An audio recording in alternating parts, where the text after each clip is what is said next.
burung bertemu jua. Kalau dah jodoh takkan ke mana. Nur Halimah. Betul bini nama Halimah tu. Duk kot dapat baru keluar ikan, baru nak kerat ekor. Nur Halimah. Ya bang. Terbang main duduk depan tu, depan apa nama tu, dia rumah depa ada home theater ni, set theater nyanyi lah, set karaoke. Teringat bang. Bini dia orang pegang pula laki nama Tok Dolah. Pegang. Aduh pipiku dicium Bang Dolah. Aduh tengok. Ini tuan-tuan, anak duduk atas tu surat kira anak duduk sambil duduk mandi pagi tu. Kan? Kejelah butuh padi 3 tangkai, tak tahu tanya dulu, jangan mudah mandai-mandai. Oh. Kalau kita jadikan budaya selawat tuan-tuan, Allahu Akbar kan. Dah Quran tak membaca selawat. Allahumma salli ala Muhammad ya Rabbi salli alaihi wasallim. Dengar pun tenang. Ni apa tak tahu. Kau kat mana? Aku kat sini, kau kat mana? Tu lagu ni cakap-cakap lah ni. Kan? Kena hari feeling sikit ni Ustaz teriak terus. Maklum teriak. Hero kena kerat kaki Ustaz. Heroin kena kerat kaki.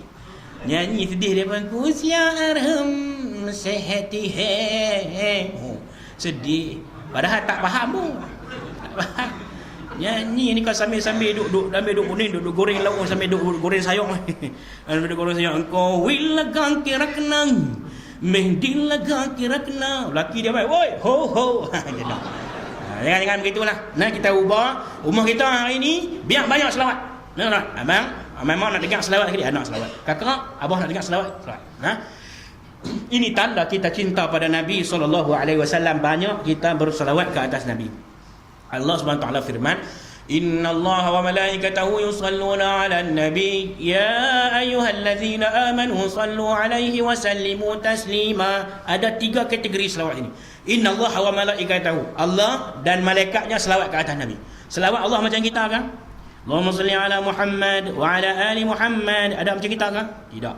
Selawat Allah Subhanahu wa taala itu bermaksud, salawat Allah Subhanahu wa taala maknanya sanjungan dan kasih sayang Allah dan ampunan kepada Nabi SAW. Itu salawat Allah. Salawat malaikat pula ialah bermaksud malaikat mendoakan pada Nabi. Itu salawat malaikat. Salawat kita, ya ayyuhallazina amanu, wahai orang-orang yang beriman, sallu alaihi, bersalawatlah kamu kepada Nabi SAW. Salawat kita pada Nabi tuan-tuan ialah bermaksud mendoakan kepada Nabi supaya Allah mengagungkan, meninggikan darajat Nabi Muhammad SAW dan meletakkannya pada maqam mahmuda, iaitu maqam yang terpuji. Itu maksud salawat kita. Jadi itu kita kena bersalawat ke atas Nabi SAW. Banyaklah selawat kan. Kalau gamak-gamak duk selawat tu rasa biasa, mai kita ubah kat long pula, kita selawat macam Iwan pula. Macam Iwan Syahman. Allahumma salli ala Muhammad wa ala ali Muhammad kama sallaita ala Ibrahim wa ala ali Ibrahim wa barik ala Muhammad wa ala ali Muhammad kama barakta ala Ibrahim wa ala ali Ibrahim. Tunggu sebentar, salatlah dulu, tunaikan cepat kewajipanmu, sembahyang fardu di awal waktu, ikut cara Rasulullah. Bagus, buat cara tu. Kita pun terdidik. Ini duk kira lagu senggol-senggolan, senggol-senggolan, cubit-cubitan, aku bernyanyi, kau petik gitar, greng. Tak ada apa maklum tak ada apa. Kan? Kalau rasa ketagih sangat duk selawat macam biasa dah. Kita buat selawat Iwan. Iwan dulu siapa sangka tuan-tuan. Dangdut dia raja. Dia raja. Hari ni lagu dia ajak kepada membesarkan Tuhan, ajak kepada sembahyang awal waktu. Hebat tuan-tuan. Nah, hebat tu dia mendidik masyarakat. Depa ni boleh jadi role model, boleh ajak masyarakat ni terdidik dengan apa yang depa buat. Tapi kalau duk lompat tu tak terdidik tu. Terlompat baju tak pakai, menari dengan mata hitam, main duk tak dia. Tapi hari ni artis banyak dah berhijrah tuan-tuan. Kita duk macam tu juga. Mau buat kenuri yang kena pasang lagu Hindustan sama lah. Segi orang kata nuri orang mati. Yang lelaki tu tak mau masak dah. Bini dia kata segi orang kata nuri abang mati pun. Dan kita pun pergi sewa PA system. Main-main pasang mak. Aku tidak cantik mak, dia tidak cantik mak, yang sedang-sedang saja. Lingkup Nah, ni kita kata kita kena banyak bersolawat ke atas Nabi yang pertama. Yang kedua tuan-tuan, iaitu amalkan sunnah. Okey, sunnah mesti diamalkan. Banyak sunnah Nabi. Kalau tuan-tuan baca dalam kitab Syama'il Muhammadiyah, saya cadangkanlah. Kalau dah mengaji, alhamdulillah bagus tuan-tuan sudah mencapai satu tahap yang hebat bila dah mengaji buku ni. Kalau tak mengaji lagi, boleh dapatkan kitab buku ini karangan Imam At-Tirmizi. Harga lebih kurang 33 atau 34 ringgit. Ada dua versi. Satu versi yang buku kala kuning itu dia ada bahasa Indonesia 2-3 tempat, payah nak faham. Ambil yang versi yang buku dia tu kala koko. Nama kitab tu Syama'il Muhammadiyah. Syama'il Muhammadiyah, warna koko, terbitan PTS Publication. Harga lebih kurang 30 lebih lah. Kalau isap okok minta maaf lah. Kalau isap okok dan hel berhenti buang 3 kotak boleh beli. Okok dan hel sekotak 12 ringgit setengah ataupun 12 ringgit. Berhenti buang 3 kotak boleh beli sebuah buku. Kan? Maklum-maklum pun boleh beli. Beli buku ni, baca dalam bulan Maulid ni kita akan tengok akhlak Nabi macam mana. Rupa paras Nabi digambarkan di dalam macam tu. Bagaimana Nabi bermuamalat, bagaimana susuk tubuh Nabi, Nabi dengan cucu macam mana. Ada cerita dalam kitab tu Syama'il Muhammadiyah. Dapatkan dalam ni. Atas kedai buku yang Islamik ni ada jual. Syok baca. Kadang-kadang Nabi lagu ni, syok baca. Cadangkan dalam bulan ni, bulan Maulid ni lah, kita habiskan satu buku tu supaya kita dapat ilmu. Dan kita tahu sunnah antaranya, bagi laki-laki bolehlah kita simpan janggut. Janggut macam cikgu kita ni, segenggam. Jangan macam saya ni tak cukup segenggam, tapi duk buat macam-macam lah. Berkata nak bagi segenggam macam mana ustaz? Ustaz dia nak buat macam mana? Dia kata ustaz pergi cari ni lah, darah kelawak sapu ya. Dia kata nak cari mana darah kelawak. Di rumah aku baju kelawak bini ada pakai terbang mana ada. Baju kelawak, darah kelawak tak ada. Saya sembang nak kaji sembang dengan banduan ni masa saya kerja di penjara dulu lah. Dalam saya kerja di PDRM. Masa saya kerja di penjara kaji sembang. Itu tak ada dah orang. Kalau tak ada ustaz pergi rumah mak mentua saya. Tahu nak begat dewa. Ustaz pergi rumah dia belakang tu ada. Ustaz ambil lomok di dagu di saat tubuh. Apa dia? Belakang rumah mak mentua saya tu ada baja yoria. Ustaz ambil baja yoria, ustaz tabur dia saat tubuh. Kata hak ni pening. Kita layan dia kuih pening. Dia kuih pening duduk dalam tu siapa pening nah. Kemudian kalau boleh lah, buat lagi boleh lah kan. Pakai minyak wangi orang lelaki-lelaki. Orang perempuan tu sekadar orang kata apa nak bagi hilang bau badan boleh lah. Orang lelaki-lelaki ni pakai sunnah kita pakai minyak wangi. Sebab Nabi ada sebut dalam satu hadis, Nabi kata apabila orang berikan kepada kamu minyak wangi, maka janganlah kamu tolaknya. Kenapa? Kerana wangian itu asalnya berasal dari syurga, kata Nabi. Rajin pakai minyak wangi lah. Ni orang lelaki tak apa nak pakai. Lalu bau ketiak, ya Allah. Tambah masuk dalam lift duduk sekali tu dia kipas tu pun berhenti. Tanya kipas yang berhenti, Ustaz aku tak tahan busuk ketiak lah. Kipas. Yang peliknya orang perempuan pula yang rajin pakai minyak wangi. Allah, duduk sebatu bau dah. Kadang-kadang kita tumpang naik lift sekali, ya Allah tutup hidung. Pasal apa? Minyak wangi bau kesing. Tahu kesing? Kesing tu lah orang ambil padi main busuk, bau minyak wangi. Bau kesing. Kan? Ni keadaan dia. Orang perempuan nak pakai sikit-sikit sudahlah.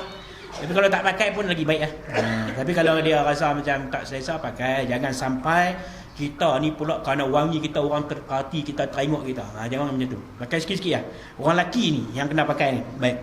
Kemudian antaranya lagi tuan-tuan, anak-anak kita ajak berenang. Ajak berenang tu pergi tempat yang boleh berenang. Jangan pergi tempat yang tak boleh berenang. Tempat tak boleh berenang ni tuan-tuan antaranya tempat macam Taman Tema tu. Kita pergi nak berenang tapi mata kita duk berenang sama. Dia berenang tengok, holiau. Yang anak duk berenang, yang kita mata duk berenang kata. Saya faham hak pi tu bukan kata orang Melayu Islam dia campur kali semua. Dia pakai tu selalu kata lah. Kan selalu kata lah. Kan mata tak terjaga. Pi lah cari tempat sungai kat kampung kita kan. Moga-moga tak ada sungai, pi di Kelantan tu berenang dalam banjir. Duduk sembang abang kita tadi. Nah, tuan-tuan dikasih sekalian, depa menghadapi kesusahan tu kita cerita sikit pasal depa. Tuan-tuan dirahmati Allah sekalian, kemudian antara yang kita kena buat lagi tuan-tuan ialah kita sambung perjuangan Nabi. Perjuangan Nabi, sambung perjuangan Nabi. Nabi berjuangkan apa? Nabi memastikan bahawa kalimah Allah ini tertegak.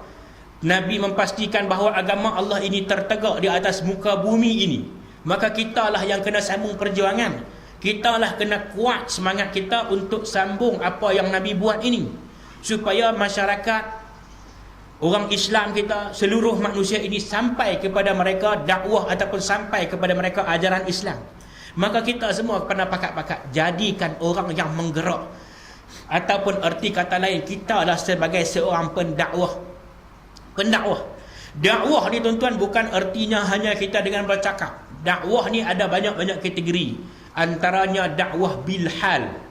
Dakwah bilhal tu dakwah mengikut situasi keadaan. Macam mana?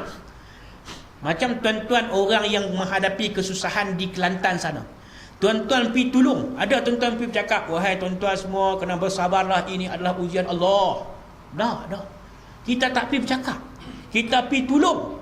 Tolong tu kita jangan pilih orang Islam saja. Kalau boleh orang bukan Islam pun kita tolong. Itu maknanya dakwah bilhal. Kehadiran kita tu pun sudah menyejukkan hati mereka. Apabila kita sampai, kita lah yang tolong buat kerja dulu, kita lah yang basuh anu, kita yang bersih ni, kita lah bawa makanan untuk mereka. Itu nama dia dakwah bilhal. Bayangkan tuan-tuan di kasus sekalian ni, abang-abang kita 2-3 orang pergi duduk sembang dengan saya sana. Depa dah pi tuan-tuan. Kita duduk sini senang lenang, tapi depa tuan-tuan Allahu akbar. Bayangkan semalam kawan saya yang pi semalam ni hentak mai minta bantuan benda-benda yang tak ada lagi. Antaranya orang perempuan. Cukup sulit apabila aksesori mereka tidak dipenuhi. Faham kan? Orang perempuan kan dia bukan sekat pakai tudung, pakai baju ya, selain daripada apa tu dia pakai, tak ada bersalin. Tak ada nak boleh bersalin benda-benda tu yang dipakai oleh orang perempuan. Tuan-tuan dirahmati Allah sekalian, orang perempuan yang pada masa itu datang bulan. Tuan-tuan bayangkan nak cari alat tu lah, nak jaga dia punya datang bulan dia tu. Benda tu lah, abang nama apa? Benda tu kan. Dengan kalau benda tu tak ada satu lagi, boleh guna kain buruk macam orang tua-tua tu. Kain buruk pun tenggelam ke lebur habis. Tu nak buat lagu mana? Tuan-tuan, kesulitan itu dihadapi oleh mereka, maka kedatangan kita untuk meredakan mereka itu juga adalah sebahagian daripada dakwah. Kalau tuan-tuan bawa lagi peralatan yang diperlukan, itu juga sebahagian daripada dakwah. Kan? Itu adalah dakwah. Kalau kita boleh datang dan menenangkan mereka, insya-Allah mereka lebih tenang pada kita. Sebab mereka menghadapi kita yang tak tenang, kita yang kalut lebih. Dan mereka hendaknya menghadapi situasi itu dengan penuh pendidikan. Maka tuan-tuan, itu dakwah yang pertama. Dakwah yang kedua ialah bercakap. Bercakap ni macam anak kita. Anak kita nak suruh semayang, kena cakap. Bukan main suruh hang faham sendiri, kena bercakap. Pagi umur 10 tahun dah tak semayang subuh lagi, kena habar. Mangkit semayang subuh berapa matahari naik tunggu lagi. Cakap. Tak mangkit pula. Man, mak kata mangkit. Kan. Mangkit, man. Mangkit cukup ayah. Kan. Ayah pula kena sokong bila mak tegur macam tu. Ni ayah pula, mak hang pun baru kena cakap saja apa hari ya. Tu pun mengaji bayam. Ayah tu pula jangan duk bangkang hak mak kata tu. Macam tu juga mak pun, kalau ayah duk tegur anak berkaitan hak suruh buat baik ni, jangan kita pi tinah ataupun pi berjahanam pun. Dah, kita kena pakat sokong menyokong. Sebab kalau tuan-tuan tengok hari ni, jenayah yang dilakukan oleh remaja tak kurang hebatnya. Curi mutu sehari 7 biji. Itu sebuah daerah dalam negeri Kedah ni. Curi mutu purata sehari 7 biji. Mutu jenis LC tu. Kalau kita sebagai mak bapak tak main peranan dakwah anak kita ni tuan-tuan, lingkup habis.